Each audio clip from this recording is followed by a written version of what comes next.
Right breaking చూస్తున్నా భారత్ పాక్ మధ్య కాల్పుల విరమణ వేళ బాంబు బెదిరింపు ఈమెయిల్స్ కలకలం సృష్టిస్తున్నాయి. 2 రోజుల్లో ముంబై నగరంలో బాంబు పేలుళ్లు జరుగుతాయని కొందరు ఆగంతకులు బెదిరింపులకు పాల్పడ్డారు. ఈ మేరకు పోలీస్ కంట్రోల్ రూమ్ కు ఈమెయిల్స్ పంపారు. దీంతో అప్రమత్తమైన పోలీసులు నగరంలో సోదాలు నిర్వహించారు. బాంబు స్క్వాడ్ క్లూస్ టీంతో సిటీలో సోదాలు చేశారు. అనుమానిత వస్తువులు వాహనాలను తనిఖీ చేశారు. సెర్చింగ్ అనంతరం బాంబు బెదిరింపులు బూటకమని ముంబై పోలీసులు తెలిచారు. అయితే ఈమెయిల్ ఎవరు పంపారనే దానిపై పోలీసులు దర్యాప్తు చేపట్టారు. అంతేకాకుండా సిటీలో భద్రతా చర్యలు తీసుకున్నారు. ఇదే అంశానికి సంబంధించి మరింత సమాచారాన్ని మా political bureau chief Ram live లో అందిస్తారు. రామ్, గుడ్ మార్నింగ్ సువర్ణ. మహారాష్ట్రలోని ముంబై నగరంలో 2 రోజుల్లో బాంబు పేల్చి నగరాన్ని ధ్వంసం చేస్తామని చెప్పి కొంతమంది ఆగంతకులు ఏకంగా ముంబై నగర పోలీస్ కమిషనర్ కార్యాలయానికి ఈమెయిల్స్ పంపడం దేశవ్యాప్తంగా సంచలనం సృష్టించింది.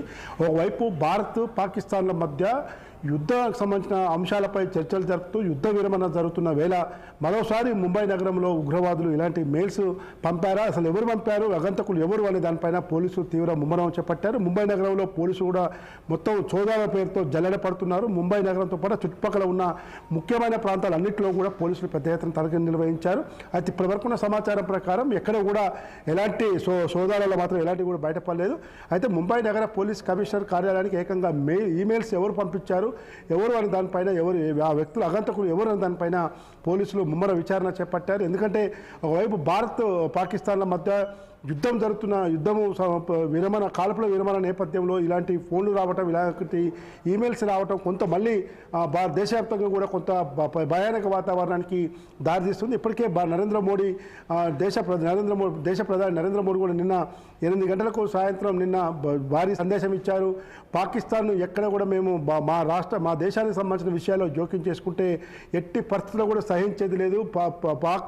పాకిస్తానే కాదు, ఏ దేశమైనా సరే ఏదైనా ఉంటే సామరస్యపూర్వకంగా మాట్లాడుకోవాలి తప్ప ఇలాంటి యుద్ధం చేసి బెదిరిస్తామంటే మాత్రం చూస్తూ ఊరుకునేది లేదని చెప్తా ఉన్నాను. ఇదే నేపథ్యంలో గత కొద్ది రోజులుగా కాల్పులకు సంబంధించిన జమ్మూ కాశ్మీర్లోని పహల్గామ్ ఘటన అనంతరం అటు దేశ ప్రధాని నరేంద్ర మోడీతో పాటు కేంద్ర హోంమంత్రి అమిత్ షా, అదేవిధంగా రక్షణ శాఖ మంత్రి రాజ్నాథ్ సింగ్లు, ఇతర శాఖల మంత్రులందరూ కూడా పెద్ద ఎత్తున సమన్వయం చేసి త్రివిధ దళాల భద్రతా బలగాలకు అటు రక్షణ శాఖ అధికారులకు అండగా ఉంటూ వాళ్ళకు పూర్తి స్వేచ్ఛ ఇస్తూ ఎట్టి పరిస్థితుల్లో కూడా మనం కాంప్రమైజ్ కావద్దు, ఏదైనా దేనికైనా సిద్ధంగా ఉండాలి, పాకిస్తాన్ను ఉగ్రవాదాన్ని అరికట్టేందుకు ఇతర దేశాల సహకారం కూడా తీసుకోవాలని చెప్పి ఈరోజు నరేంద్ర మోడీ ఇచ్చిన పిలుపులో భాగంగానే ఇప్పటికే ఎప్పటికప్పుడు చర్చలు జరుపుతూ సమన్వయం చేస్తూ ఉన్నారు. ఈ పరిస్థితుల నేపథ్యంలోనే ఇవాళ కూడా త్రివిధ దళాల ప్రజలతో కేంద్ర రక్షణ శాఖ మంత్రి రాజ్నాథ్ సింగ్ కూడా కొద్దిసేపటి క్రితం ఢిల్లీలో భేటీ అయ్యారు. ఓవైపు జమ్మూ కాశ్మీర్ లోయలో కూడా అక్కడ కూడా జమ్మూ కాశ్మీర్లో కూడా ఇప్పుడిప్పుడే ప్రశాంత వాతావరణం, కాల్పుల విరమణ నేపథ్యంలో ప్రశాంత వాతావరణం నెలకొన్న నేపథ్యంలో మరొకసారి ఒక దేశంలోనే ఒక బిజినెస్ హబ్గా ఉన్న ముంబై నగరానికి ఇలాంటి మెయిల్స్ రావడం కొంత మళ్ళీ ఇతర వ్యాపార వాణిజ్య కేంద్రాల్లో ఉన్న దేశవ్యాప్తంగా ఉన్న ఆయా దేశాల రాజధానులు, ఇతర వాణిజ్య కేంద్రాల్లో కూడా పోలీసులు అప్రమత్తం అయ్యే పరిస్థితి ఏర్పడింది. కాబట్టి మరోసారి దేశవ్యాప్తంగా కూడా పోలీసులు కానీ, ఇతర ఇంటెలిజెన్స్ అధికారులు కానీ, స్పెషల్ బ్రాంచ్ అధికారులు కానీ, ఎన్ఐఏ అధికారులు కూడా రంగంలో దిగి ఎక్కడికక్కడ మళ్ళీ అప్రమత్తం అయ్యే పరిస్థితులు వస్తున్నాయి. ఈ నేపథ్యంలోనే ఇప్పటికే భద్రతా అధికారులకు కానీ, బార్డర్లో ఉన్న భద్రతా బలగాలకు సెలవులు కూడా రద్దు చేసిన కేంద్ర ప్రభుత్వం మరింత సీరియస్గా ఉండేందుకు కూడా ఈ యొక్క ఇష్యూ దోహదపడుతుందని చెప్పి అనుకోవాలి. కాబట్టి ఏదేమైనా ఈరోజు పాకిస్తాన్ భారత్ యొక్క ఉగ్రవాద చర్యల నేపథ్యంలో కాల్పుల విరమణ ప్రకటన అనేది ఒకవైపు ప్రజలు పెద్ద ఎత్తున హర్షం వ్యక్తం చేస్తున్నప్పటికీ పాకిస్తాన్ను ఎందుకు ఎదుర్కోలేకపోతున్నాము, ఉగ్రవాదులు ఇప్పటివరకు పహల్గామ్ ఘటనలో దాదాపు 27 మంది టూరిస్టులను చంపిన ఉగ్రవాదులు ఎందుకు ఇంతవరకు పట్టుకోలేకపోయామని చెప్పి ప్రధాన ప్రతిపక్షమైన కాంగ్రెస్ పార్టీతో పాటు ఇతర రాజకీయ పక్షాలు కూడా కేంద్రాన్ని ప్రశ్నిస్తూ ఉన్నాయి. కాబట్టి ఇలాంటి చర్యలు మళ్ళీ పునరావృతం కాకుండా ఖచ్చితంగా కట్టుదిట్టమైన చర్యలు తీసుకోవాలి.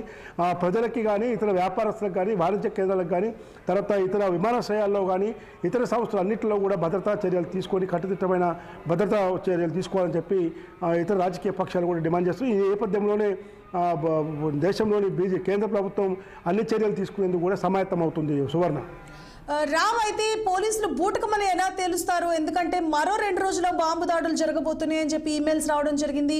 మరి సైబర్ పోలీసులు రంగంలోకి దిగారా? అసలు ఈమెయిల్స్ ఎక్కడి నుంచి వచ్చాయి? అంతర్గతంగా ఏమైనా మెయిల్స్ వచ్చినట్లు చూస్తున్నారా, లేకపోతే అంతర్జాతీయంగా ఎక్కడి నుంచి అయినా వచ్చినట్లు అసలు దర్యాప్తు ఎలా కొనసాగుతోంది? ఈమెయిల్స్ పెట్టిన వారిని అదుపులోకి తీసుకునే క్రమంలో దర్యాప్తు చేపట్టారా లేదా? ముఖ్యంగా ఇలాంటి సందర్భాల్లో అది అనధికారిక సమాచారం ఇస్తే కూడా గందరగోళమైన పరిస్థితి ఏర్పడుతుంది కాబట్టి అధికారికంగా సమాచారం ఇచ్చేందుకే పోలీసులు సోదాలు చేపట్టారు. ఇప్పటి వరకు నిర్వహించిన సోదాలలో ఎక్కడ కూడా ఎలాంటి దొరకలేదు కాబట్టి ఎలాంటి సంఘటనలు కూడా బయటపడలేదు కాబట్టి ప్రస్తుతం ఈమెయిల్స్ వచ్చిన ఆగంతకులు ఎవరు, అసలు ఆ ఈమెయిల్స్ ఎవరు పంపారు దానిపైన ఇంటర్నల్గా అంతర్గతంగా దాన్ని విచారణ పోలీసులు చేస్తున్నారు. కాబట్టి ఖచ్చితంగా అధికారికంగా ఈమెయిల్స్ ఎవరు పంపారు, బయట నుంచి వచ్చాయా లేదు భారతదేశంలో ఉన్న ఉగ్రవాద సంస్థల నుంచి వచ్చాయా, అసలు ఏ సంస్థల నుంచి వచ్చాయా, ఎవరు పంపారనే దానిపైన పూర్తి విచారణ కూడా జరిపేందుకు ముంబై నగర పోలీస్ కమిషనర్ పరిధిలో ఉన్న పోలీస్ యంత్రాంగం సిద్ధమైంది. రామ్, మరోపక్క బోర్డర్లో కూడా ఇవాళ జరిగిన జమ్మూ కాశ్మీర్లో జరిగిన ఒక ఎన్కౌంటర్లో ఒక ఉగ్రవాదిని హతం చేయడం జరిగింది. అలాగే మిగతా ఉగ్రవాదుల్ని సెర్చ్ చేసే ప్రాసెస్ జరుగుతోంది. మరోపక్క ఈ బూటకపు ఈమెయిల్స్ ఒక విధమైన అనిశ్చిత పరిస్థితి దేశంలో కొనసాగుతోంది. మరి కేంద్ర ప్రభుత్వం ఎలాంటి చర్యలు తీసుకునే అవకాశాలు ఉన్నాయి? మరి కాసేపట్లో సమావేశం కూడా జరగబోతోంది. దానికి సంబంధించిన అప్డేట్స్ ఏంటి?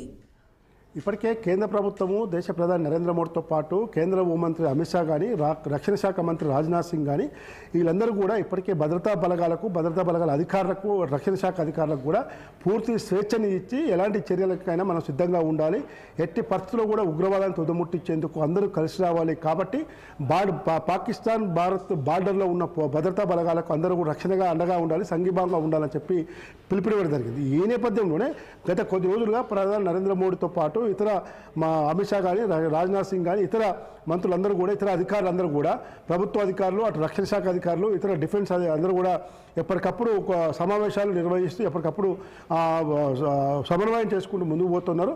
కాబట్టి ఒకవైపు కాశ్మీర్లో జరిగిన సంఘటన అనేది కేవలం భారతదేశానికే కాదు ప్రపంచవ్యాప్తంగా కూడా తీవ్ర సంచలనాన్ని సృష్టించింది. కాబట్టి ఇలాంటి సంఘటన ఎవరు కూడా సహించాలని చెప్పి ఇతర దేశాల అధ్యక్షులు కూడా ఈరోజు రంగంలోకి దిగి మాట్లాడాల్సిన పరిస్థితి వచ్చింది. కాబట్టి ఈ ముంబై నగరంలో జరిగిన సంఘటన కానీ ఇంకా భవిష్యత్తులో ఎలాంటి సంఘటన జరగకుండా కట్టుదిట్టమైన చర్యలు చేపట్టడానికి కేంద్ర ప్రభుత్వం ముందుకు వస్తుందని చెప్పి నిన్న ప్రధాని నరేంద్ర మోడీ ఇచ్చిన సందేశంలో కూడా చాలా క్లియర్గా మనకు అర్థమవుతుంది. సువర్ణ, రామ్, ఇప్పుడు ముంబైకి వచ్చిన బాంబు బెదిరింపులు ఏవైతే ఉన్నాయంటే ముంబై నగరం దేశానికే ఒక వాణిజ్య రాజధానిగా మనం చెప్పుకోవచ్చు. ఒకవేళ నిజంగానే బాంబ్ బ్లాస్ట్లు అంటూ జరిగితే అక్కడ ప్రాణ నష్టంతో పాటు తీవ్ర ఆస్తి నష్టం కూడా జరిగే అవకాశాలు ఉంటాయి. మరి దాని దిశగా అంటే దర్యాప్తు ముమ్మరంగా కొనసాగిస్తూ ఎటువంటి బాంబు దాడులు జరగకుండా ప్రజలు ప్యానిక్ కాకుండా ఎలాంటి చర్యలు తీసుకునే అవకాశాలు ఉన్నాయి? అంటే ముంబై మీరు అన్నట్టు దేశంలోనే ఒక మంచి వాణిజ్య నగరం, వ్యాపార రంగంగా ఉన్న మంచి నగరంగా ఉన్న ముంబై నగరాన్ని ఖచ్చితంగా అన్ని విధాలా కూడా చర్యలు చేపట్టేందుకే పోలీసు యంత్రాంగంతో పాటు ఇతర యంత్రాంగం దానికి సంబంధించిన యంత్రాంగం అంతా కూడా ముంబై నగరంలో ఎక్కడికక్కడ సోదాలు నిర్వహించారు. ఇప్పటి వరకు నిర్వహించిన సోదాల్లో ఎక్కడ కూడా ఎలాంటి సంఘటనలు లేవు, ఎవరు కూడా ప్రజలు భయప్రాంతాలకు గురి కావద్దని చెప్పి నగర పోలీసు యంత్రాంగం ముంబై నగర పోలీస్ కమిషనర్ సంబంధించిన కార్యాలయం నుంచి కూడా ప్రజలకు చెప్తా ఉన్నారు. కాబట్టి ఎలాంటి అవాంఛనీయ సంఘటన జరగకుండా కట్టుదిట్టమైన చర్యలు తీసుకునేందుకే పోలీసులు రంగంలోకి దిగారు. Right, thank you for the updates Ram.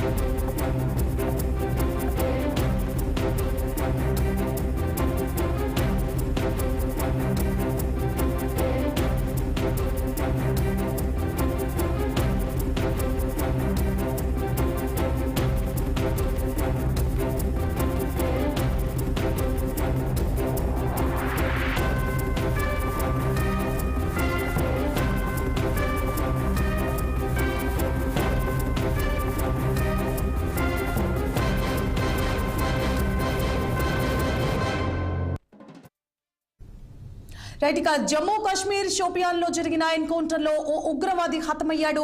Pahalgam దాడి ఉగ్రవాదుల కోసం గాలింపులు చేపట్టారు. 3 టెర్రరిస్టులు నక్కిన ప్రాంతాన్ని భారత బలగాలు చుట్టుముట్టాయి.